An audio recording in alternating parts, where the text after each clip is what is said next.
বাংলাদেশ আর পাকিস্তানের ক্রিকেটের অবস্থা এমন পর্যায়ে গিয়ে পৌঁছেছে যে তাদের যে একসাথে যে সিরিজটা হইতেছে পাকিস্তানে, বাংলাদেশ বনাম পাকিস্তানের টেস্ট সিরিজ, সেই জায়গায় 15 টাকার থেকে টিকিট মূল্য তারা নির্ধারণ করছে।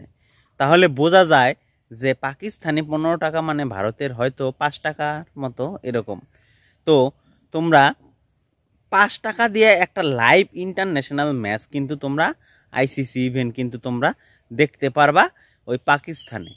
তাহলে কোন পর্যায়ে তাদের বোর্ড, তাদের খেলার একটা যে আকর্ষণ তাদের দেশের, দুই দেশের বাংলাদেশ আর পাকিস্তানের কোন পর্যায়ে পৌঁছাইছে, তোমরা এটা থেকেই বিচার করতে যাও যে দর্শকদের ডাকার জন্য তাদের 15 টাকা ন্যূনতম কিন্তু নির্ধারণ করেছে টিকিট মূল্য।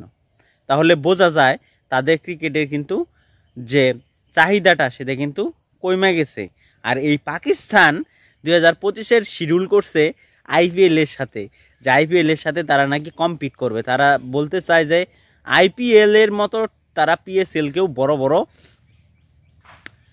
বড় ফ্র্যাঞ্চাইজি, বড় লিগ হিসাবে তারা তৈরি করবে। তো এইভাবে যদি তোমাদের দর্শককে ডাকতে হয় 15 টাকার দ্বারা, তাহলে তো আমার মনে হয় না যে তোমাদের পিএসএল আইপিএল এর কোনো দিন ধারে কাছেও আসতে পারবে। আর বিপিএল এর কথা কিছুই বলার নাই। বিপিএল তো এমনিই মানে খুব লসে চলছে তাদের খেলা। অতএব বাংলাদেশ আর পাকিস্তানের যে বড় বড় কিছু ডায়লগ বাজ আছে না, ইউটিউবে ফেসবুকে দেখা যায়, তাদের ডায়লগ বাজ কিন্তু এইখানে কিন্তু বোঝা যাইতেছে যে তোমাদের দুই দেশের যে একটা সিরিজ হইতেছে সেই জায়গায় 15 টাকার থেকে টিকিট। তাহলে বোঝা যায় তোমাদের দেশের ক্রেজ কীরকম, ক্রিকেটের প্রতি ভালোবাসা কীরকম, ডেডিকেশন কীরকম। আর তোমাদের দেশ যেইভাবে এখন খারাপ পর্যায়ের দিকে যাইতেছে, আমার মনে হয় না ক্রিকেটে ব্যাক করতে পারবে বাংলাদেশ।